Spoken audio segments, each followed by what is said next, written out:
시편 14편 1절 어리석은 자는 그의 마음에 이르기를 하나님이 없다 하는도다.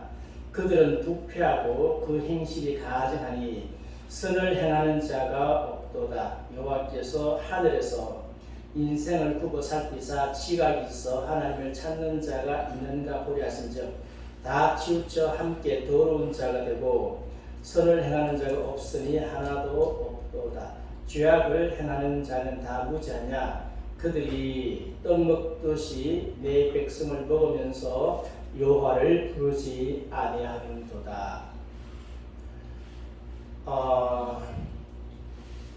이런 이 말씀은 바울에 의해서 세상의 모든 죄인들을 향해서 적용하고 있는 말씀입니다. 그런데 공산주의자한테 딱 들어맞는 말씀이기도 합니다. 공산주의자들이 하나님이 없다 하고요. 그들의 입에서 나는 모든 것은 악이고 또 하나님 백성들을 핍박하는 그런 모습들은 굉장히 오늘 본문하고 아주 많이 닮아져 있습니다. 본문을 자세하게 설명했으면 좋겠지만 그 정도로 하고 오늘은 공산주의에 대해서 보겠습니다. 우리가 기독교를 대적하는 5대 세계관이 있다고 했는데 그 세계관이 이제 이슬람 했고요. 그 다음에 세속적 인본주의 했고 오늘 공산주의를 합니다. 아마 다음 주까지 하게 될 것입니다. 오늘 제가 준비해 보니까 할 양이 많아서 다음 주까지 연속적으로 2주 정도 하려고 하고요. 그 다음에 뉴에이지가 있고 포스트 모더니즘이 있는데 지금 신관을 하고 있습니다. 신관을 좀 자세하게 하고요. 처음 시작이니까 나중에 가면 조금 빠르게 진도를 내려고 합니다. 자, 공산주의, 마르크스 레닌주의라고 이야기를 합니다. 마르크스 레닌주의에게서 가장 중요한 게 뭐냐? 유토피아 건설이냐? 평등 세상을 이루는 것이냐? 경제적 균형을 이루는 것이냐? 그게 핵심이 아닙니다.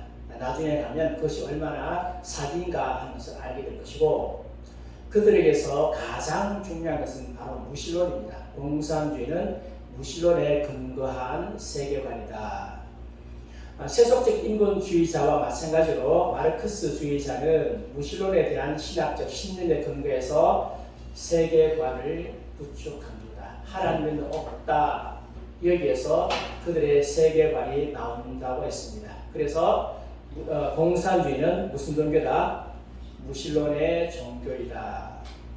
1950년 소비에트 백과사전이 편찬됐는데 거기에서 이렇게 말하고 있습니다. 당신이 확신을 가진 무신론자가 아니라면 좋은 사회주의자가 될 수 없다. 무신론은 공산주의와 결코 분리될 수 없다. 예수 믿는다고 하면서 사회주의 좋아하시는 분 있어요. 그런데 진짜 사회주의자들은 그들을 인정하지 않습니다. 왜 인정하지 않느냐?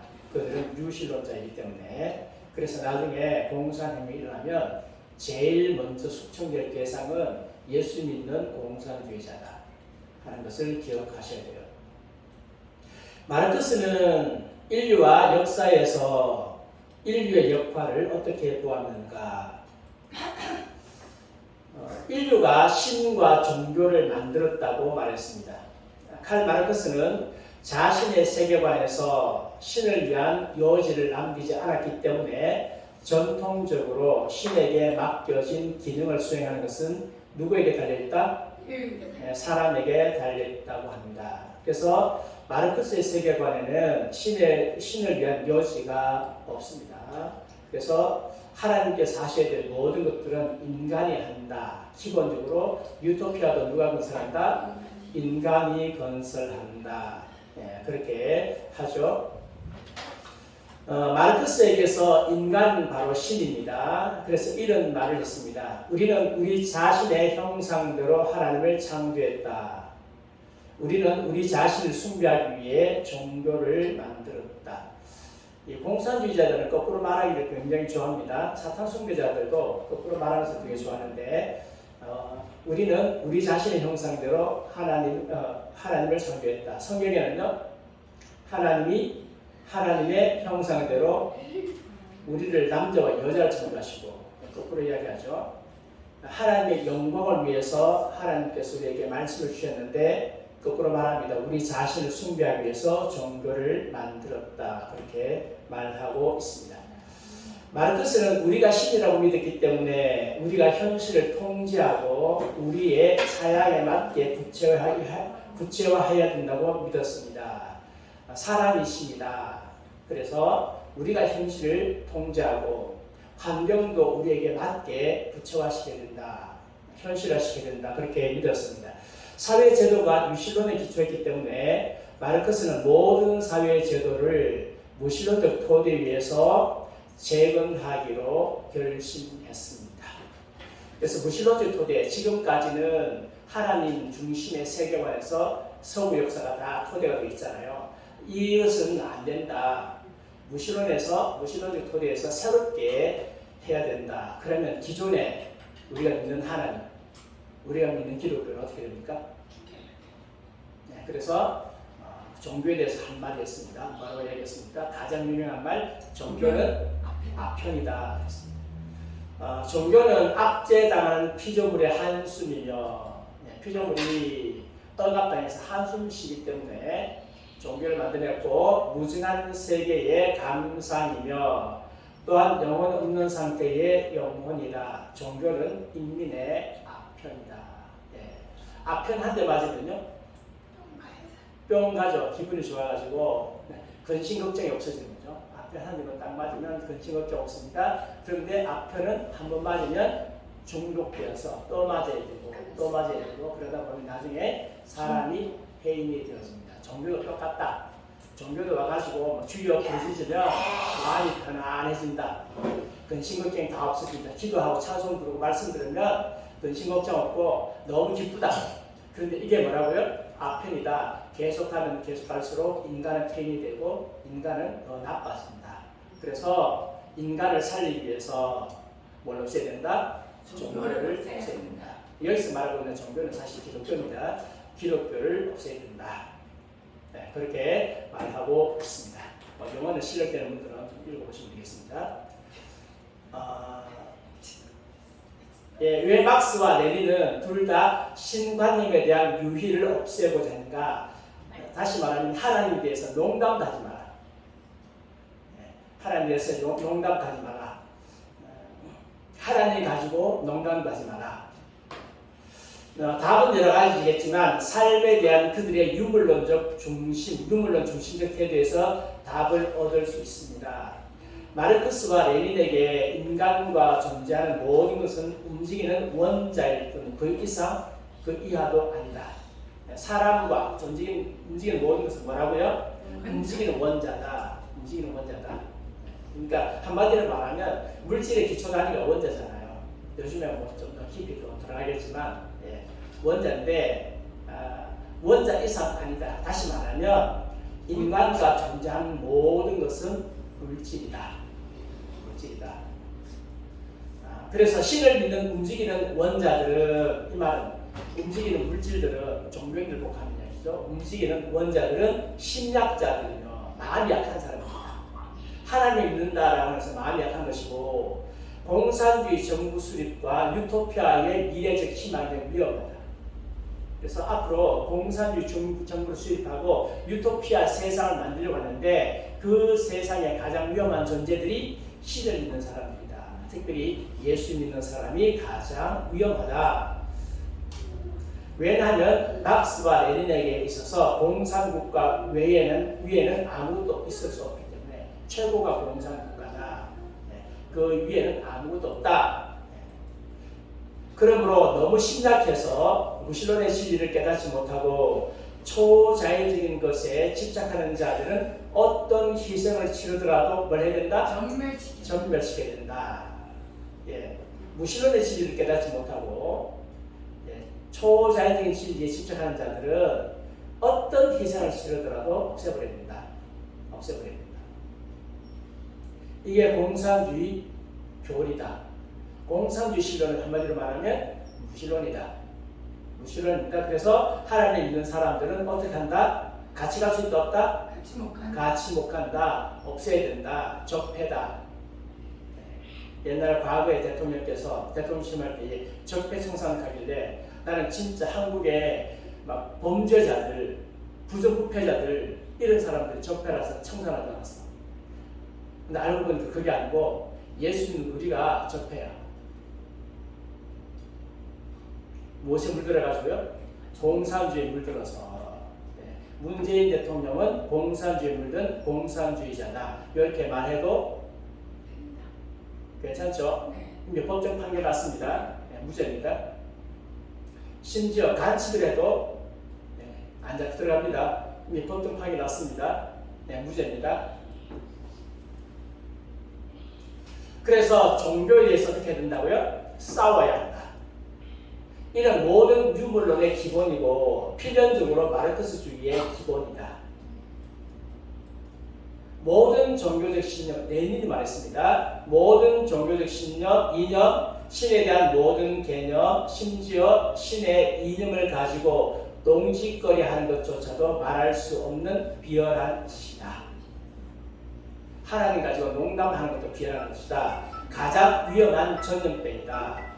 수백의 죄, 더러운 행위, 폭력과 육체적 전염병 등은 영적 신에 대한 가장 멋스럽게 지정한 그 이념보다 덜 위험하다. 네. 아무리 살인죄를 많이 하고 많이 짓고 더러운 행위하고 폭력을 많이 짓고 육체적인 죄를 많이 짓는다 하더라도 무엇보다는 덜 위험하다? 하나님 믿는 것보다는 덜 위험하다. 신에 대한 이념에 대한 모든 옹호나 정당화는 가장 세련된 것일지라도 반동 세력에 대한 정당화이다.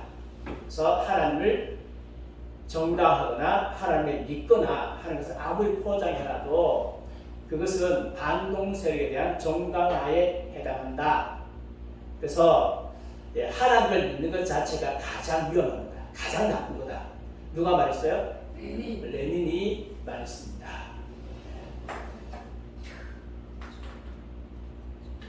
그러므로 너무 심각해서 무신론의 진리를 깨닫지 못하고 초자연적인 것에 대하여 집착하는 자들은 어떤 희생을 치르더라도 뭐 한다고요? 전멸시켜라. 레닌이 말했고요. 마르크스가 그렇게 말했습니다. 그러면 실제적으로 이 공산주의자들이 기독교를 핍박했는가? 이런 이념에 의해서 핍박했는가? 소련을 한번 예를 들어보겠습니다. 기독교에 대한 증오심이 표출되었다. 사제들과 성직자들은 부르주아의 종이라 선언하고 특권을 박탈하였다.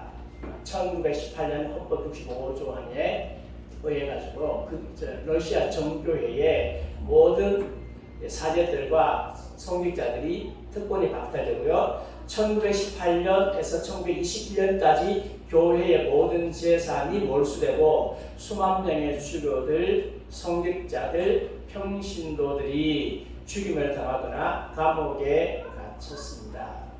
스탈린치하에서 기독교인은 몇 명 죽었다고요? 2,700만 명이 죽었습니다. 그런데 볼셰비키 혁명이 어떻게 성공할 수 있었느냐? 누가 뒷받침해 줬다고요? 그리스 종교회가 뒷받침해 줬어요. 그런데 그들은 정권 잡고 난 후에 기독교인들을 2,700만 죽였습니다. 왜? 같이 못 가기 때문에.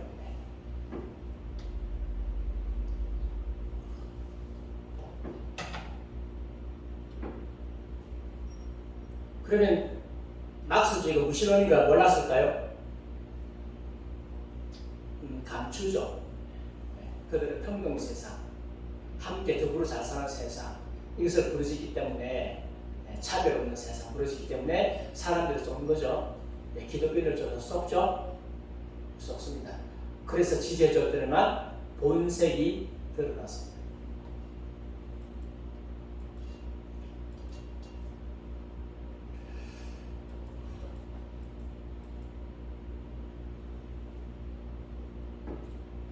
그래서 잘 아시다시피 도스토옙스키 아시죠?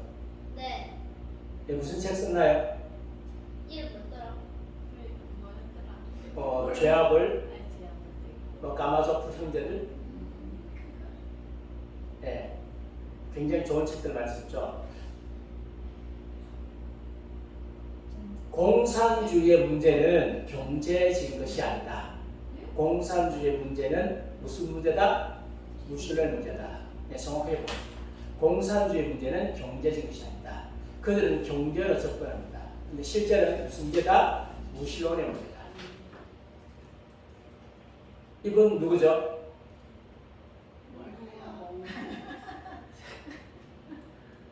솔제니치입니다. 솔제니치. 수용소 공동. 공산주의는 치료할 수 없는 미치광이 됩니다. 그렇게 말했습니다. 자, 그러면 이 공산주의가 무신론의 기치로 든 이 공산주의가 어떻게 기독교를 비롯한 수많은 세계 사람들을 학살해 왔는가? 오늘은 좀 학살 연대기를 좀 살펴보려고 합니다. 네, 대충 하고 좀 지나가려고 했는데 공산주의에 대해서 조금이라도 좀 깊이 이 공산주의자들이 어떻게 사람들을 학살해 왔는가를 알아야 우리가 공산주의의 위험에 대해서 잘 대처할 수 있기 때문에 오늘은 이 부분을 좀 집중 다루려고 합니다. 20세기 공산주의 정권, 20세기에 공산주의가 전 세계에 퍼졌잖아요. 퍼졌는데 1억 명을 학살했다. 전 세계적으로. 공산주의 흑서라고 하는 책이 있어요. 우리말로 번역은 안 됐습니다. 번역을 하려고 하니까 못하게 되는지 모르겠습니다. 이 책은 프랑스 국립학술연구센터의 연구부장인 크루뚜아의 주도하에서 총 11명의 전문학자에 의해서 공교롭게 소련 공산당 10월 혁명 80주년 기념일에 출간이 되었습니다. 11명의 학자가 공산주의가 어떻게 세계 사람들을 세계 국가에 들어가서 학살해 왔는가를 전부 다 아주 면밀하게 살펴가지고 그렇게 공산주의 흑서라고 하는 책을 1977년 제가 알기로는 발간했어요. 거기에 의하면 중국에서 6,500만, 소련에서 2,000만, 북한에서 200만, 캄보디아에서 200만, 아프리카에서 170만, 아프가니스탄에서 150만, 베트남에서 100만, 동부 유럽에서 100만, 남미에서 15만 명이 공산주의자들에 의해서 학살되었어요. 공산주의가 들어가면서 학살되었다. 그 보고서에 그렇게 나와 있습니다. 그러면 공산주의자들이 대량 학살을 하는 3단 논법이 있어요. 그게 뭐냐? 첫 번째, 공산주의는 인류를 구원하는 뭐다? 절대선입니다. 공산주의는 절대선이다. 그 다음 소전제, 반대 세력은 공산주의에 저항하는 반대 세력은 뭐다고요? 절대 악이다. 그럼 기독교는 절대 악이다. 공산주의는 절대선이다. 그래서 우리나라의 좌파들이 무슨 생각 가지고 있는가 하면 자기들은 뭐라고요? 절대선인 거예요. 자기들은 절대선이야. 그래서 자녀들 대학 부정 입시에도 눈 하나 깜짝하지 않고 양심을 가지고 안 맞는 거죠. 부정하고 세금 떼먹고 하여튼 나쁜 짓은 다 했는데 양심에 가책이 없어. 왜 그러냐? 자기들 무조건 절대 선이야. 반대 세력은요? 무조건 절대 악이다. 그렇게 접근하기 때문에 대화가 될까 안 될까요? 안 되죠. 자기들이 약할 때는 대화가 돼. 그동안에 자기들이 약할 때는 대화가 되어 왔잖아요. 자기들이 전부 딱 잡고 강하니까 대화가 안 돼요. 왜? 자기들은 절대선이고 다른 사람은 절대 악이고. 청년들도 여기에 물들면 자기들은 절대선이고 교회는 절대 악인 거지. 그래서 교회 들어오니까 위에 있는 사람들은 전부 다 악이다. 절대 악이다. 자기는 절대선이고. 그래서 결론, 절대선 공산주의를 위해 절대 악은 뭐 해야 된다? 제거되어야 한다. 인호법을 가지고 사람들을 죽이기 시작했습니다. 그래서 반대 세력을 안혁명주의자, 브로슈아지, 주자파, 제국주의자, 많이 들어보셨죠? 수정주의자, 수구세력, 우경분자, 친일파, 친미파, 또 뭐예요? 거구파. 사실 거구라고 하는 것은요, 히틀러가 거구예요. 일본 군국주의가 거구라. 그래서 막 그냥 총 들고 가, 대포 들고 가서 사람들 죽이고, 이게 공산주의를 반대하는 이념을 가지고 사람들 막 죽이고 폭력성, 이게 거구예요. 우리 한국에 거구가 있어 없어요? 없어요. 지금 해봤자 태극기 한번 흔들었는데 이걸 거구라고 할 수 있어요? 그건 아니지. 거구가 아니지. 그건 정당하게 민주주의에서 의사 표시하는 거죠. 교회 안에서 하나님 말씀으로 공산주의 반대했는데 거구입니까? 아니잖아요. 그건 정당한 거지. 근데 뭐라 붙여요? 거구로 뭐라 붙여? 왜 거구로 뭐라 붙이나요? 나중에 숙청해야 돼요. 자기들이 완벽하게 정권 잡았을 때 숙청해야 되기 때문에 거구 분자라고 계속해서 뭐라 붙입니다. 그래서 언어 전술, 용어 전술을 해요. 사람들 덮으시고 용어 전술로. 자기들보다 진보다, 우리들보다 거구다. 네, 나중에 다음 주쯤 돼서 진보가 없는 것 하겠습니다. 그래서 학문으로 말하면 뭐 택덩이가 이런 말 하는 것 같아요. 비아즉적 사회적 적승. 무슨 뜻인가요? 네, 우리 편이 아니면 바로 적이요. 적의 제거는 바로 손의 실현이다. 이렇게 사람들을 완다 쇠뇌시킵니다.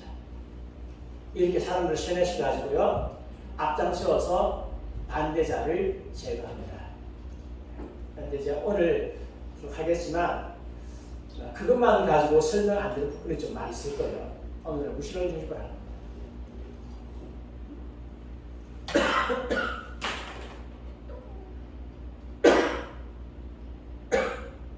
그래서 구소련 공산주의 학살사를 보겠습니다. 10월 혁명 이전에 공산당 가입자의 90% 이상을 처형했습니다.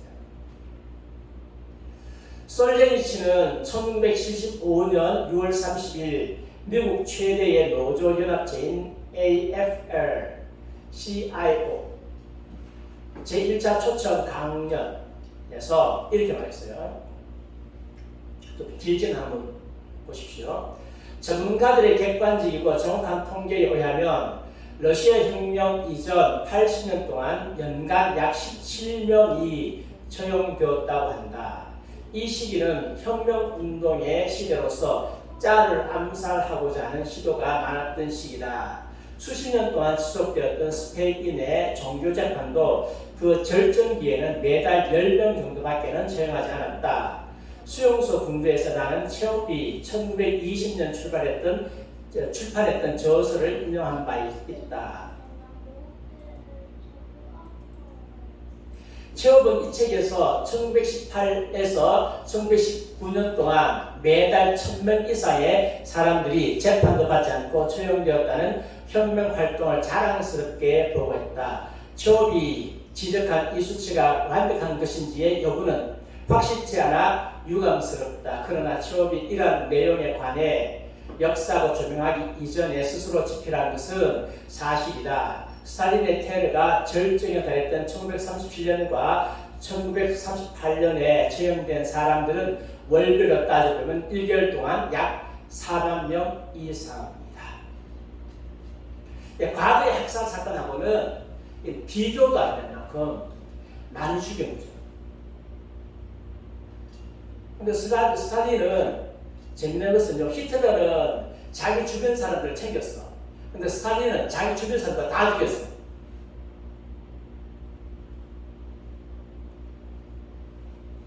어떤 사람은 주변 사람을 잘 챙기고 있어요. 내 편이다. 잘 챙기는 사람이 있는데 어떤 사람은 주변 사람들 다 죽이는 사람이 있어요.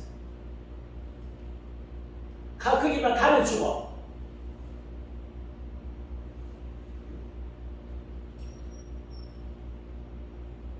공산주의자들 그래요. 주변 사람들 다 죽여.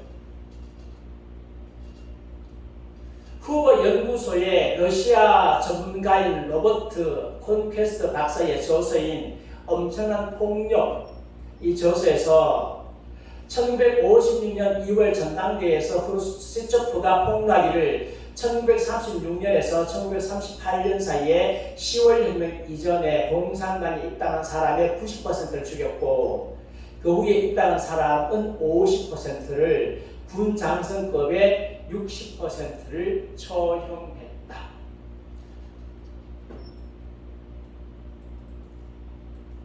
스탈린은 혁명의 저해가 된다고 생각하는 사람을 선별해서 애국이라는 명분으로 이들을 징집하여 전선으로 몰아넣어 이들 전부를 죽게 했습니다. 그래서 모스크바 전투 시기인 1941년 6월 22일에서 10월 11일 말까지 단일 전투에서 400에서 500만 명의 사상자가 났는데 히틀러가 쳐들어왔어요. 이때 2차 대전이니까. 이 전투에서 제일 먼저 총알바지가 되어 죽은 사람들은 바로 혁명에 방해되는 모스크바의 인사들, 스탈린을 반대했던 모스크바의 인사들 전부 다 군인으로 해가지고 전선에 가서 다 죽게 한 거죠. 많이 죽었습니다.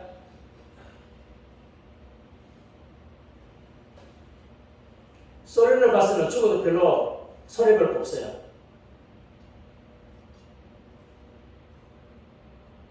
모택동이가 그랬어요. 모택동이가 1950년 유교가 일어났을 때에 그때 우리나라에 한 80만 정도 되는 중공군들 들어왔잖아요. 들어왔는데 누구냐?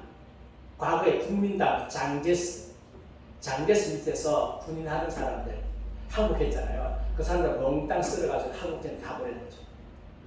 그들 죽어도 별 문제 없죠. 그런데 이제 모택동 아들이 왔어요. 모택동 아들이 왔는데 그 이제 이제 목을 좀 보여야 되잖아요. 네, 목을 보여야 되기 때문에 했는데 이제 낮에는 그거 안 하고 이제 미군들이 비행기 정찰하기 때문에 이제 다 숨고 밤에만 살짝 하는데 이 아들이 낮에 겁 없이 까불다가 활로 하다가 누구는 폭격 맞아 죽은 거지.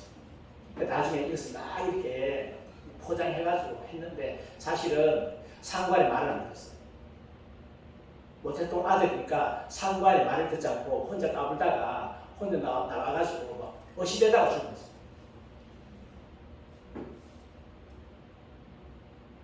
소련은 전체적으로 2차 대전 기간 동안에 군인 750만 명이 전사를 했습니다. 군인 부상자가 1,400만 명, 민간인 사망자가 1,500만 명이 발생을 했습니다. 네, 공산혁명에 방해되는 군부 대숙청을 했습니다. 스탈린은 혁명에 방해되는 대상에 대해서는 지휘 고하를 막론하고 무제한 처형을 단행했는데 니콜라이 이바노비치 에조프를 내무인민위원회 위원으로 임명하고 1936년에서 39년 기간 동안 제일 큰 위협인 군대를 제거했습니다. 음모론에 의하면 히틀러가 이제 이게 좀 해가지고 작당을 좀 해서 그랬다 음모가 있긴 있는데 그건 잘 모르겠고 1937년 6월 2일에는 폴란드와의 전쟁에서 영웅이며 소련군 건설의 1등 공신인 참모총장 두아체프스키 원수 이하 8명의 장군을 나치와 손잡고 스탈린에 대해서 음모를 깼다는 죄로 처형을 했습니다. 아마 이때에 히틀러가 보낸 음모 편지 때문에 죽었다. 그런 설이 있습니다. 어쨌든 간에 처형했습니다. 그래서 스탈린의 군부 대숙청은 계속되어서 5,000명이 넘는 고급 장교가 처형되었고 이 수청으로 5명의 원수 중에서 3명, 15명의 군사령관 중에서 13명, 85명의 군단장 중에서 57명, 195명의 사단장 중에서 110명, 406명의 여단장 중에서 220명이 처형이 되었습니다. 그리고 이제 에조프가 스탈린에게 바친 사형자 명단이 있어요. 명단이 있는데 최고로 383권, 모두 4,500만 명이 넘는 인원을 죽인 것으로 알려져 있습니다. 383권의 죽인 사람 명단을 다 이렇게 적어놨는데 그 명단에 있는 사람들을 보니까 사람들 전부 다 몇 명? 4,500만 명.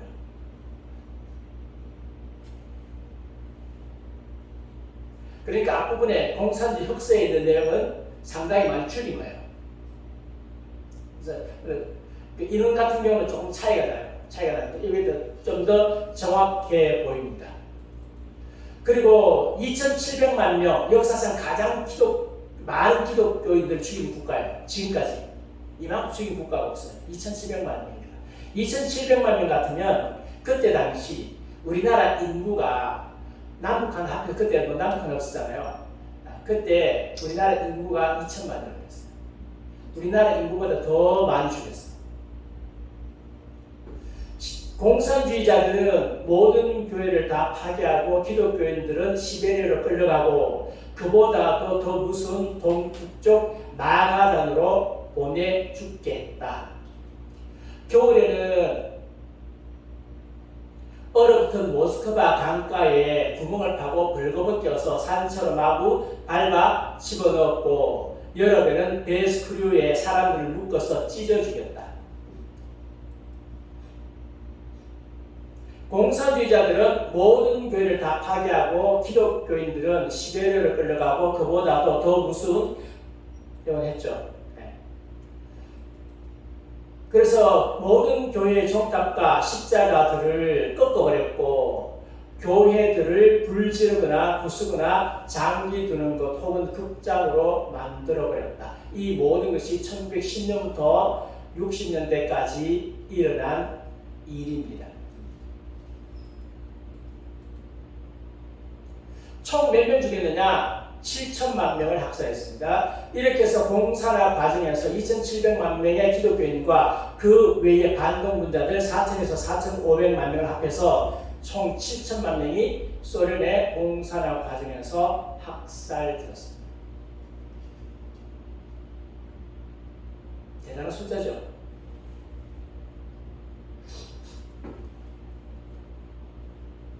제가 보기에는 한 3분의 1은 될 것 같아요. 소련 국민의.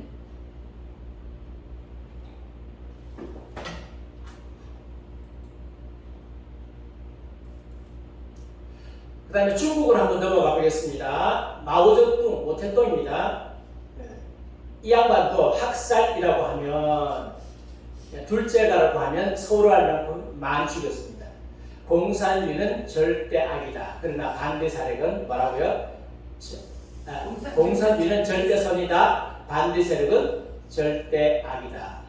1950년대 전체 인구의 95%는 선량한 인민이지만 5%는 반혁명분자, 5%의 반혁명분자들 때문에 공산주의 유토피아 실현이 지체된다. 당시 인구의 8억 중에 4천만 때문이다. 이 4천만 죽여야 되잖아요. 그래서 문화 대혁명을 일으켜서 학살했습니다. 그전에는 대약진 운동이 있었습니다. 예를 들어 보겠습니다. 후난성 다오현의 킬링필드 66일간 조직적인 대학살을 했습니다. 마오쩌둥은 수천만의 홍위병을 일으켜서 중학교부터 고등학교까지 젊은 애들, 머무는 애들을 갖다가 사상교육 시켜가지고요. 막 죽이는 거예요. 사구, 낡은 사상, 낡은 문화, 낡은 풍습, 낡은 습관을 타파라고 지시했습니다.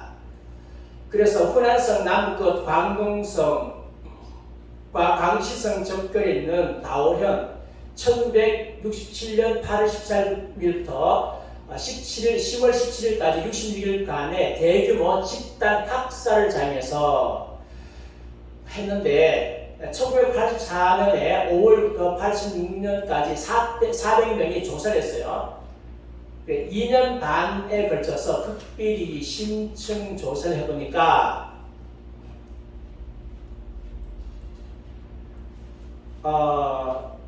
다오현에서 4,193명이 학살되었고 1967년에 326명은 자살당했고 우리나라도 자살만 당했죠. 네, 자살당했고 117호의 민가가 철저히 파괴되었고 곧 이어서 인근 10개 도시와 현에서 4,000여 명이 도살되었고 다오현 인구가 1.2%가 희생되었고 70대 노인들과 가난한 영유아도 거기에 포함되어져 있었더라.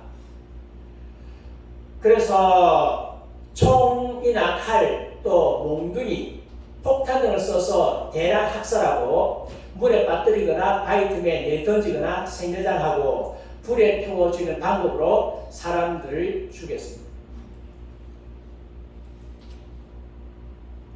피해자의 90%는 흑오류, 다시 말하면 지주, 부농, 반혁명분자, 파괴분자, 우파, 그 가족들이 죽었습니다. 그 다음에 두 번째요. 1968년 초에 혁명위원회가 설립된 후에 계급 대어를 조사하는 운동을 전개해서 내봉고입니다. 내봉고에서는 내임당을 조사하면서 35만 명이 넘는 사람들을 유사한 유월 사건을 만들어냈다. 그래서 내봉고에서는 35만 명이 죽었어요. 68년 광시에서는 4.22 군중단체에 대한 무장학살에 수만 명이 참가했으며 당시 사망한 사람들이 몇 명요? 11만 명이 죽었어요. 11만 명.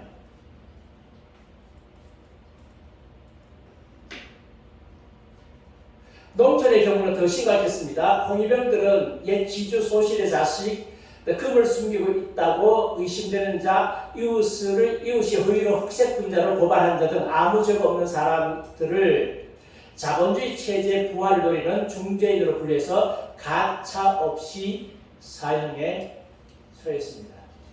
그래서 농사 짓는 사람은 소장농으로 분류돼가지고 프로레타리아가 돼가지고 살아날 수 있나요? 아니요. 농사 짓는 사람 죽입니다.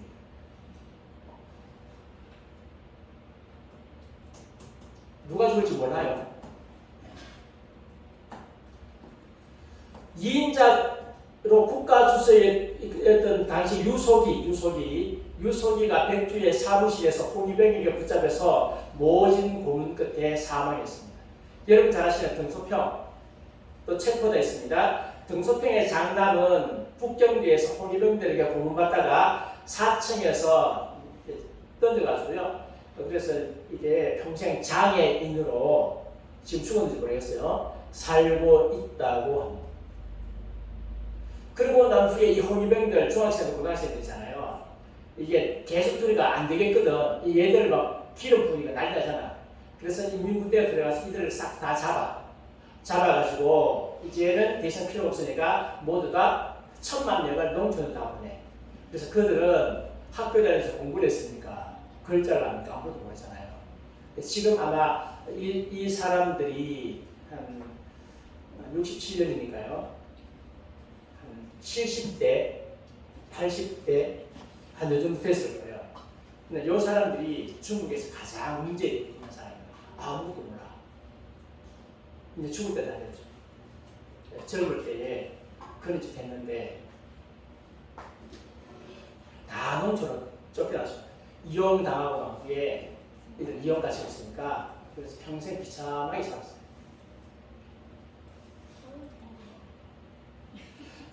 그래서 공산혁명으로 인한 희생자 1949년부터 1976년 중국이 공산화된 후부터 문화대혁명까지 학살자는 사방자 2,630만 명.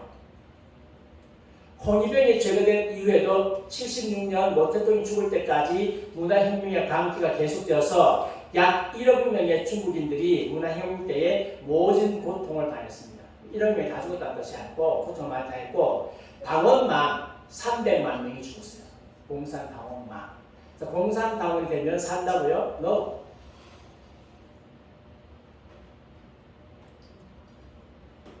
대약진 운동입니다. 그 전에 1959년부터 61년까지 집단 농장화를 하면서 대약진 운동을 했는데, 그래서 뭐 그거 자세한 것을 보면 웃기는 이야기가 굉장히 많습니다. 오늘 그 이야기할 시간 없으니까 넘어가고, 대약진 운동 기간 동안에 굶어 죽은 사람이 몇 명이냐? 3천만에서 4,300만 명 굶어 죽었어요.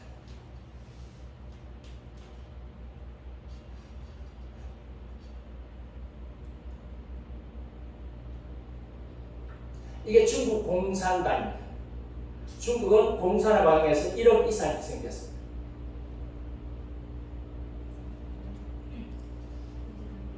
네, 4천만 명이 문제를 그랬는데 4천만보다 더 많이 희생됐습니다. 공산화 과정에서. 제가 다른 토기를 하나 소개하겠습니다. 1949년 신중 성립 이래 60여 년간 정치 사상 투쟁의 효리 속에서 희생당한 사람들이 7천에서 8천만이다.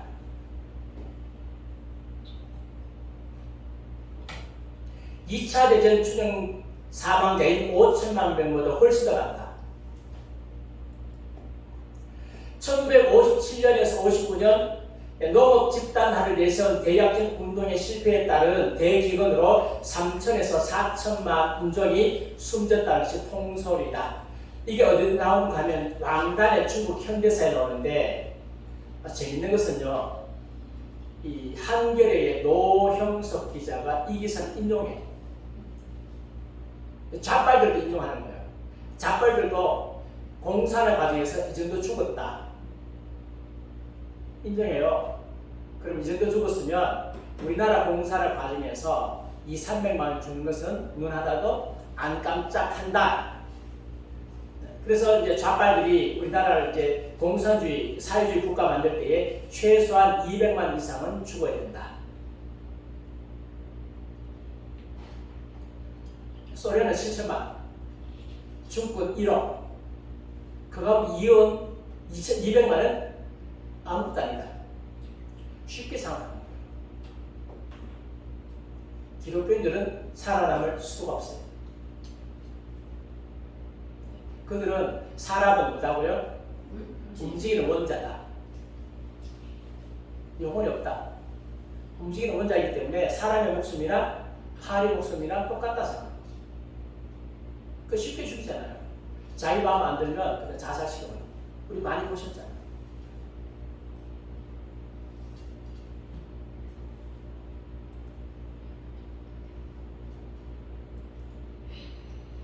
베트남으로 넘어가 보겠습니다. 자유 베트남 정부에 협조한 사람들을 모두 다 재교육했습니다. 공산되고 난 후에. 그래서 이 베트남은 공산화 과정에서 이 간접들이 많았어요. 그 간접들 때문에 공산이 되었죠. 사실은 베트남이 당시에 국력이, 군사력이 세계 4위였어요. 근데도 무너졌어요. 뭐가 많아가지고? 간첩들이 많았어요. 공산화 이후에 지식인, 공무원들, 군인, 종교인, 부유층, 그리고 월남중교 협조한 사람들 모두 다 재교육. 그리고 여기 사진에 있는 사람들, 이 사람들이 공산화 약당선 사람들입니다. 남쪽에서 몇 가면 공산화 앞장서서 이렇게 게릴라 운동하고 자유민주 정부에 있는 사람들 죽이고 뭐 이렇게 싸우고 했는데 이 사람들 살았을까요? 죽었을까요? 죽었어요. 다 죽었어요. 살려주지 않습니다. 쓰면 삼키고, 아니 쓰면 뱉고 달면 삼고. 이번에 베트남 보셨잖아요. 언제는 뭐 박항서 감독 국민 영웅 만들 때는 언제는 뭐 완전히 그냥 뭐 사람 내자식이잖아요. 근데 하나님께서 불쌍히 여기셔가지고 이번에 마지막에 동남아시아 탁 들게 하시고 다 인기가 싹 올라갈 때 싹 발빼게 하셨어요. 하나님이 함께 하셔가지고.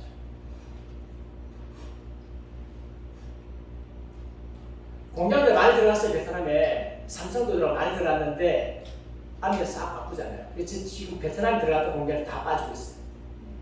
근데 베트남밖에 희망 없어요. 그게 공산주의잖아요.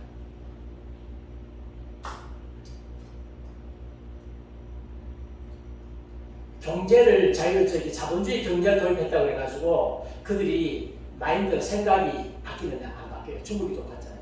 자본주의 경제를 도입했지만 그들은 역시 공산주의잖아. 베트남도 똑같아요.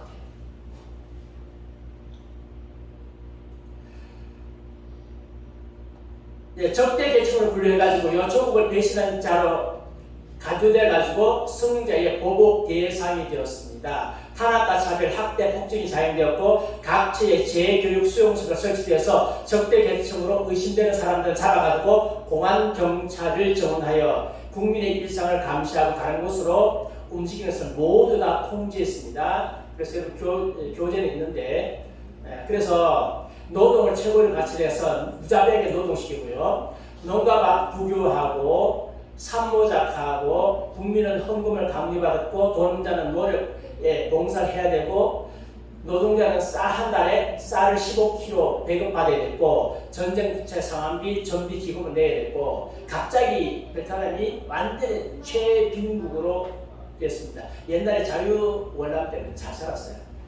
산모작 하잖아요. 그래서 쌀이 넘쳐가지고 우리나라도 기억나요? 안남미가 들어왔어요. 기억나시잖아요? 우리나라 안남미 들어왔어요. 옛날 쌀 모자랄 때요. 우리나라 안남미라고 그랬어요. 베트남에서 쌀이 들어왔어요. 베트남에서 수입했거든요. 박정희 대통령 시절 때에. 안남미인데 이 안남미의 특징이 뭔가면 찰질자가 다 푸석푸석해가지고 그냥 이제 각기 따로 놀아. 그래도 그때는 그거라도 먹어야 돼요. 저기 캄보디아 같은 데 가면 밥을 주는데 밥이 좀 다 따로 놀아요. 찰지잖아. 우리나라는 찰지지만. 삼부자였어요. 잘 살았어요. 그런데 갑자기 노상이 됐어요. 그래서 좀 넘어가서 적결처분인을 포함해서 최소한 30에서 200만 명이 죽었어요. 이 가정 속에서. 200만 명이 죽었으니까 수용소 잡혀 들어가. 면회를 안 시켜줘. 그리고 거기서 병 걸리면 죽어야 돼. 그래서 구태여 안 죽이더라도 병 걸려 죽도록 그렇게 만들고 자살 죽도록 만들고 말라리아 등의 열병과 뱀성갈 독충과 영양실조 및 미래에 대한 포기 등 많은 사람들을 죽게 만들어서 혁명에 방해되는 사람들을 다 제거했습니다. 그래서 이 통계를 해보니까 한 30만에서 200만이 죽었다. 과정에서 죽은 거예요. 물론 다른 통계도 있어요. 한 600만 명 죽었다는 통계도 있어요. 통계는 조금씩 다를 수 있어요. 근데 최소한 이 정도는 확실하다. 월남 군인만이 100만 명이 넘거든요. 그것을 감안해보면 하사관, 초급장교까지 수용소 보냈고 공무원, 종교인, 경제인, 월남 정부 협조자가 그 가족까지 포함하면 100만 명 이상은 재교육받았다. 보트피플 아시죠? 1976년부터 92년까지 동남아 지역으로 탈출했는데 그 숫자가 79만 2,893명이라고 나와 있습니다.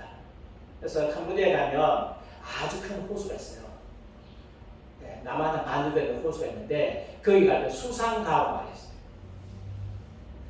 수상가옥 마을에 있는 사람하고 말해서는 안 돼. 그 사람이 누구냐? 옛날 베트남에 있다가 탈출했어요. 가보셨어요? 그래서 같이 안 갔어요? 같이 갔잖아요. 네. 그때 배 타고 가서 악어 봤잖아. 네. 악어. 그렇죠. 탈출한 사람. 근데 그 사람한테는 뭘 묻지 마라? 과거를 묻지 마라. 과거로 가서 폭로되면 쫓겨나요. 거기에 많이 거기가 있어요. 땅에 붙어 살 수 없어가지고 수사에다가 직접 사는 거예요.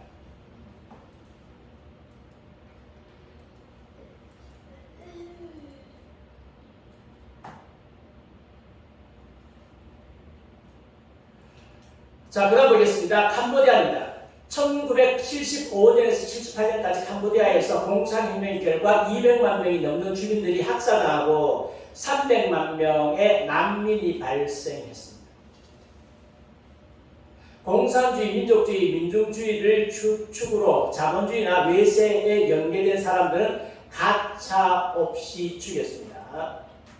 사유재산과 시장 경제는 폐지되고 수도 프놈펜의 시민들은 노동자들을 제외하고는 농촌으로 강제 이주를 당하고 화폐제도는 폐지되고 프놈펜 중앙은행은 폭파되고 집단 농장이 곳곳에 세워졌습니다. 외국어를 구사하는 사람, 공무원, 교수, 의사, 약사 등 전문직에 종사하는 사람, 중류층 이상의 사람들은 무조건 어떻게 했다고요? 죽었다. 과거에 6.25 당시에 공산주의자들을 손보고 손바닥에 못이 베이지 않는 사람은 부르주아라 가지고 무조건 죽였다. 그래서 여러분은 손바닥에 못 베겼어요? 못 빼겠는 게 아니고 굳은 살. 네? 굳은 살. 굳은 살. 굳은 살. 굳은 살. 굳은 살. 네, 굳은 살 베겼어요? 손바닥에? 다 죽어야 돼. 나도 안 베겼어. 그리고 손표박. 안경 낀 사람은요? 다 죽어요.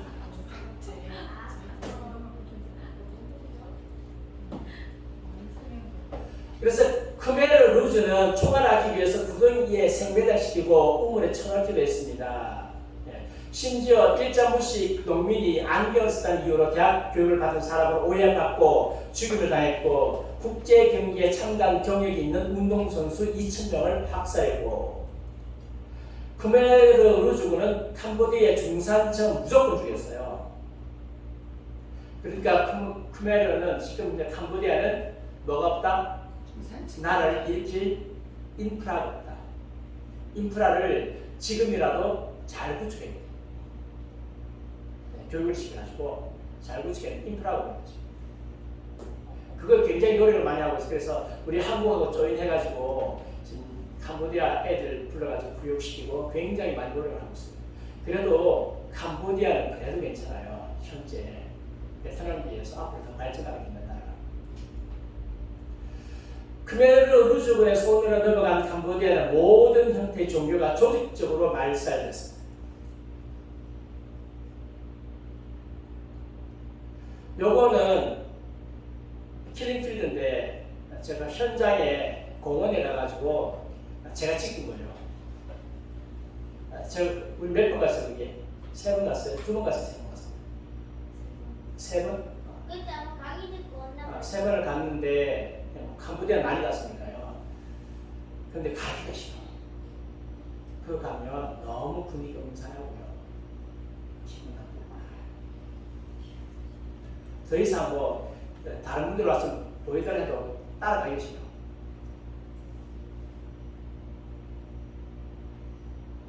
네. 그 다음에 요거는 지금 밑에 뼈를 갖다 죽여가지고 뼈를 갖다 찾아놔. 얘는 이제 죽은 사람 옷. 요거는 뭐냐면 거기 이제 이게 야자수는 그런데 이게 이 가지가 있잖아요. 이게 이파리 있잖아. 여기가 이것이 전부 다 가시가 세요. 그래서 사람들 죽일 때 이게 따가지고 이 가시 이파리 가지고 목을 잘라주고 있어요. 밑에 요거는 이제 집단 학살 매장이에요.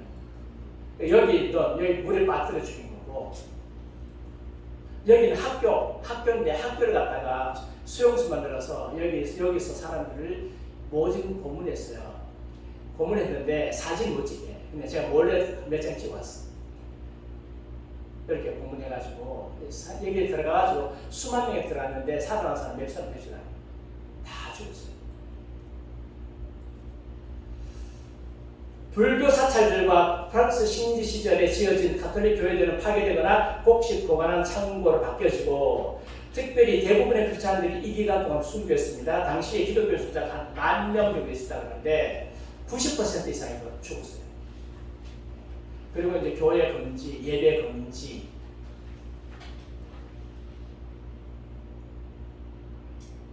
그래서 난민들이 태국 국경으로 탈출하고 그런 일이 벌어졌습니다. 북한을 보겠습니다. 북한은 이제 아까 이제 그 공산주의 흑서 책에 보면 북한에 대해서 나와 있어요. 당내 속청이 10만 명.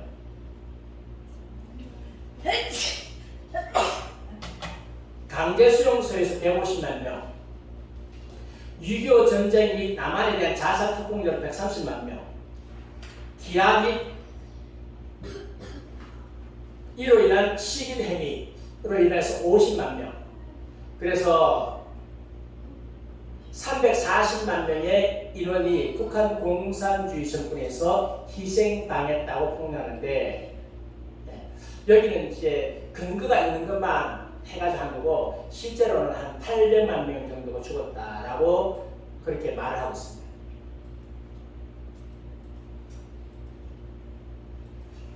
유력 시민단체가 연구한 북한 아사자, 미국 존 홉킨스 대와 시민단체 등은 한 300만 명 정도가 아사 죽었다. 이번에 지난번에 있죠.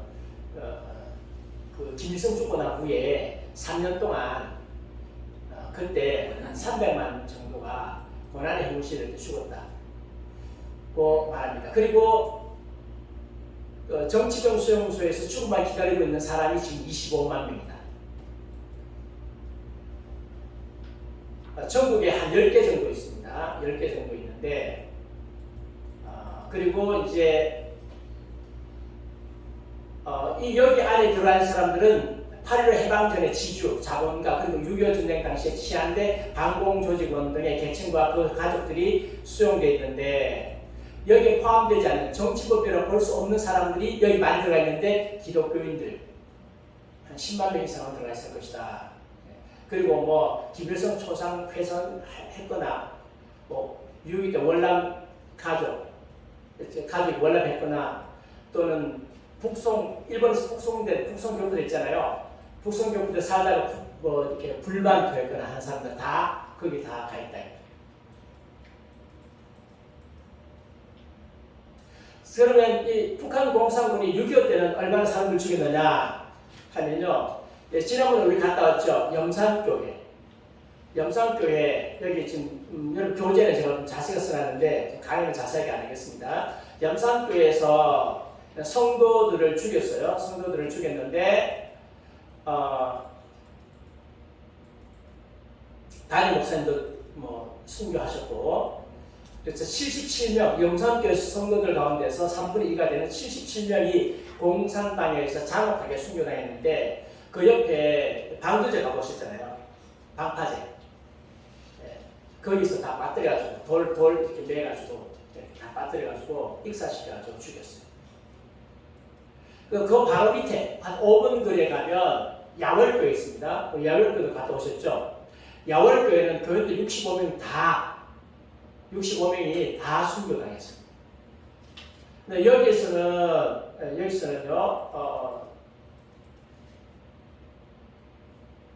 전 교회가 모아놓고 소비를 뿌려가지고 교회와 함께, 교회들과 함께 불태워주겠다는 거예요. 야월교회에서는요.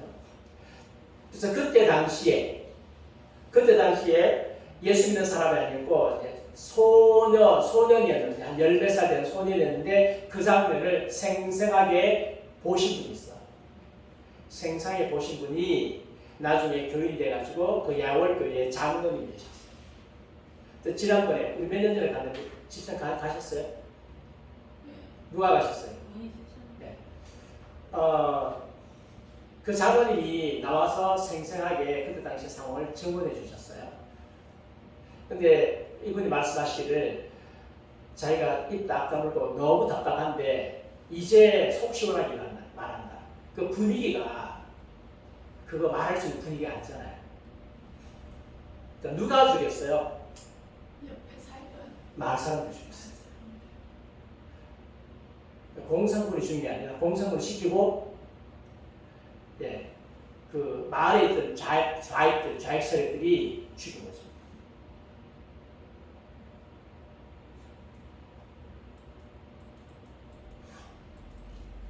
그 외에 논산 경천교회 성도들이 66명 죽었어요. 저는 여기도 갔다 왔어요. 경천교회 66명 죽었는데, 뭐 이런 순교사 이야기하려고 하면 한없이 이야기할 수 있을 만큼 지금 자료들이 많은 거죠.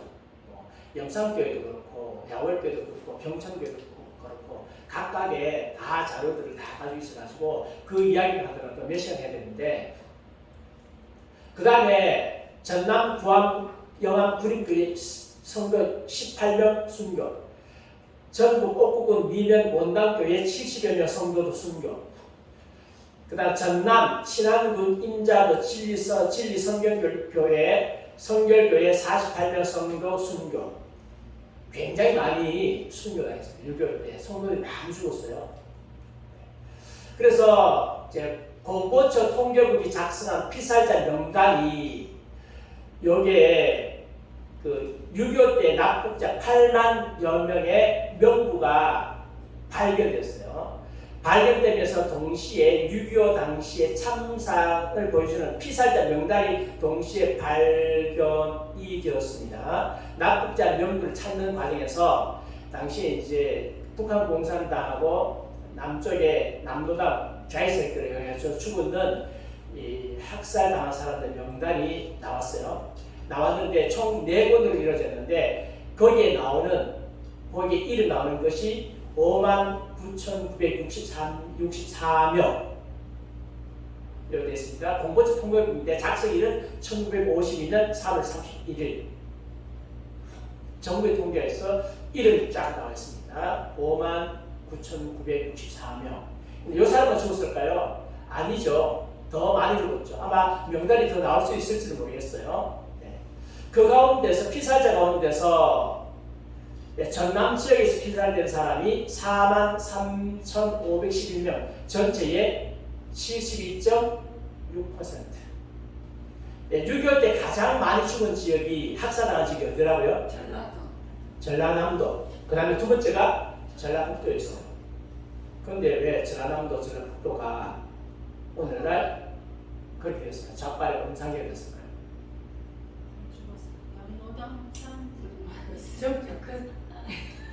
우파도 다 죽었어. 다 죽었어요.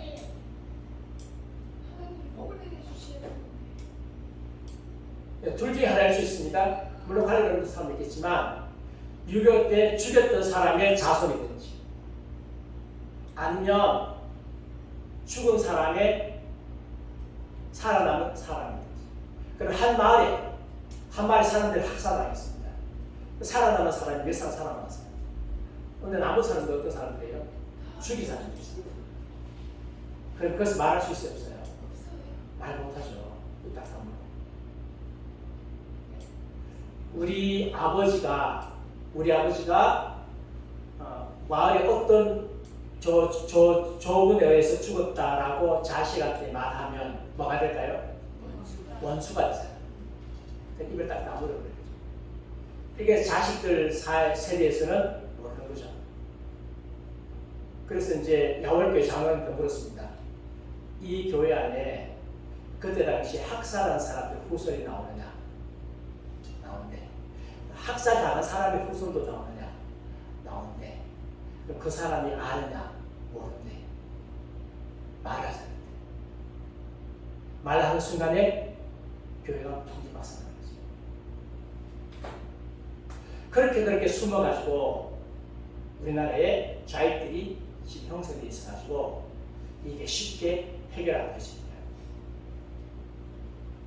전라북도는 5,603명, 충청도는 3,680명, 경기도는 2,536명, 서울시는 1,483명, 강원도는 1,216명, 그 외에 경상남도에서 689명, 충청북도에서 633명, 경상북도에서 618명, 제주도에서 23명, 철도청장 62명이 좌익에 의해서 피살된 것으로 기록이 되어져 있습니다. 대구는 빠졌네요. 부산은 빠졌네요. 왜 빠졌어요? 일본의 일제시대 그 신분 참여 안 해서. 아주 신앙적으로 대단하네. 그때 당시에 점점 나지 않았기 때문에 낙동강 요새는 점점 나지 않았기 때문에.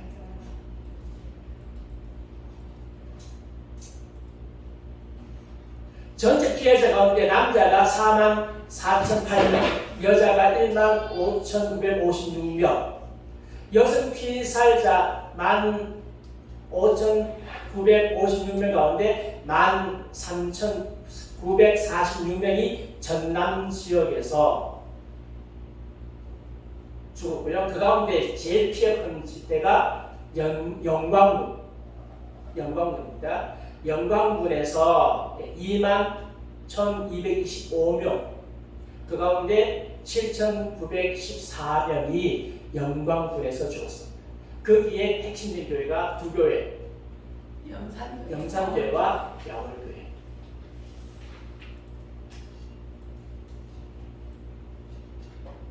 그 외에 여러 군데서 많이 죽었어요. 대한민국 통계 연간 기록, 이게 1952년 10월에 기록되는데요. 이때 여기 보면 피살자가 12만 2,799명이라고 나와 있어요. 낙급자 수가 8만 2,959명으로 기록하고 있습니다. 여기는 이제 숫자로 나와 있고 명단은 나와 있잖아요. 앞으로 이제 명단이 발견될 가능성도 있다. 그렇게 봤을 때에 6.25 때 굉장히 많은 사람들이 죽었는데 실제적으로 실종자들이 50만에서 100만 명 정도가 실종됐다 하니까 기록되지 않는 사람들이 엄청나게 많이 학살되고 죽었을 것이다. 누구에서? 공산군들과 좌빨들에 의해서 그렇다. 자, 이제 한번 정리를 해보겠습니다. 왜 공산주의 혁명이 일어나는 곳마다 집단 학살극이 벌어집니까? 혁명이 아니 유토피아 건설한다며, 평등사회 만든다며, 더불어 다 잘 사는 사회 만든다며, 근데 왜 이렇게 사람들이 죽느냐? 그럼 우리가 의심을 해봐야 됩니다. 정말 공산주의자의 목적이 유토피아 건설 맞아? 정말 그들이 유토피아 건설하는 게 맞습니까? 아니면 공산주의의 목표 자체는 파괴냐? 그들의 목표가 유토피아냐? 아니면 그들은 파괴를 위해서 공산주의를 만드느냐? 우리가 심각하게 결과를 가지고 한번 보면 유토피아가 아니에요. 다음 주에 이 부분에 대해서 좀 상세하게 하려고 합니다. 두 번째, 아니 무신론이라면 아무리 무신론자라도 무신론을 주장해가지고 일반 사람을 죽일 수 있느냐? 단순하게 인간의 정신을 무장해가지고 무신을 무장해서 이만큼 죽일 수 있느냐? 아니면 이 사람들이 사탄 숭배자들이냐? 공산주의 만든 사람이 무신론자냐? 아니면 무신론을 가장 사탄 숭배자냐? 이거 연구해봐야 돼요. 궁금하시죠? 네. 그 다음 주에 하겠습니다. 칼막스가 사탄 숭배자인가? 엥겔스가 사탄 숭배자인가? 레닌이 사탄 숭배자인가? 아니면 스탈린이 사탄 숭배자인가? 모태땅이 사탄 숭배자인가? 그 근거가 있느냐? 근거를 되어서 말씀드립니다.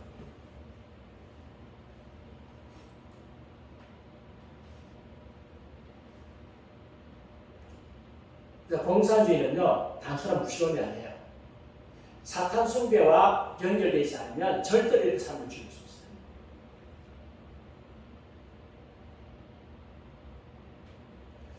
그래서 공산주의자들이 내세우는 이론들은 다 허구이다. 그 허구에 쏘아가지고 기독교인들이 공산주의 좋다, 사회주의 좋다, 평등사회 좋다 하는데 그래서 완전히 쏘은 거다. 그런데 실체에 대해서 우리가 낱낱이 살펴봐야 되는데, 다음 주 강의는요, 두 가지에 제가 초점 맞추려고 합니다. 첫 번째, 공산주의를 만든 마르크스, 엥겔스 또는 레닌, 스탈린 이런 사람들이 과연 무신론자인가 사탄 숭배자인가? 그 부분. 두 번째는요, 공산주의자들은 왜 우상화 작업을 하는가?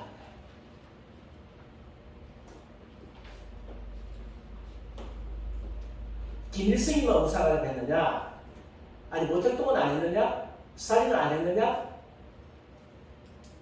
우상화작을 한 이유가 뭐냐? 그들이 어떻게 그것을 통해서 기독교를 파괴하고자 하느냐 하는 이런 부분들을 다음 주에 상세하게 강의하도록 하겠습니다. 기도하겠습니다.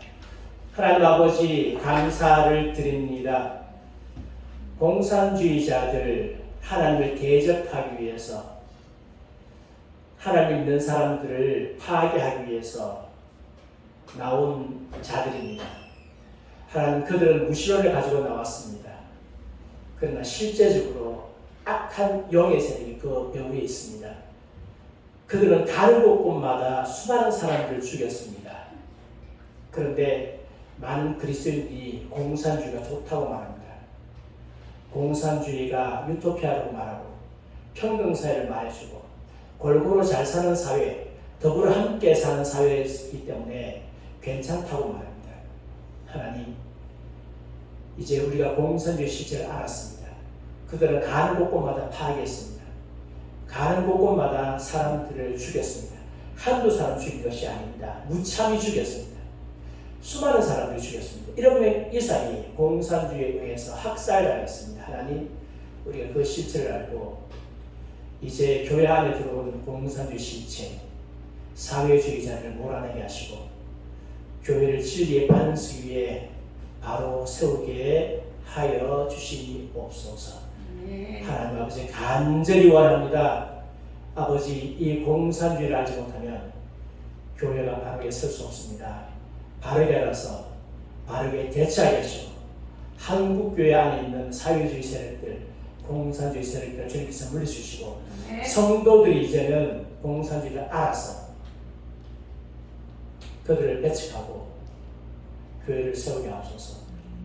교역자 가운데 목사들 가운데 공산주의자를 많습니다. 하나님, 성도들이 그들을 배척해서 진정한 목자를 모실 수 있도록 은혜 베풀어 주시옵소서.